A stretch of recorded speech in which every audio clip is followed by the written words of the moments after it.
আসসালামু আলাইকুম। আপনারা এই মুহূর্তে দেখতেছেন একজন অবহেলিত বীর শহীদ বীর মুক্তিযোদ্ধার কবর।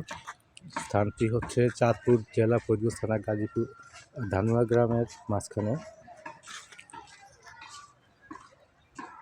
কবরটির যে অবস্থা বুঝতে পারতেছি না, জেলা প্রশাসক বা এই এলাকার স্বনামধন্য মানুষগুলোর চোখে এগুলো পড়ে না কেন।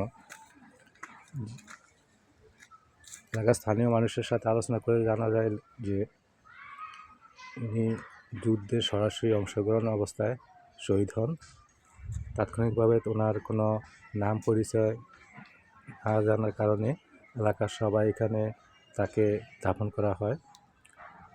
স্বাধীনতার আজ ৫৩ বছর পরও যেখানে পুরা বাংলাদেশে ভুয়া মুক্তিযোদ্ধার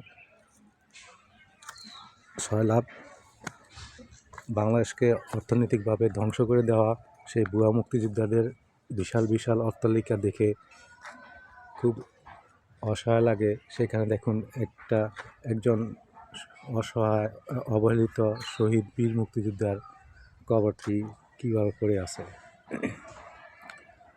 এই ইটগুলো দেখে মনে হচ্ছে আমাদেরকে খুব উপহাস করতেছে। এই কবরটি সংস্কারের জন্য কি রাষ্ট্রের কাছে কোষাগারে ২-৩ হাজার টাকা বরাদ্দ নেয়?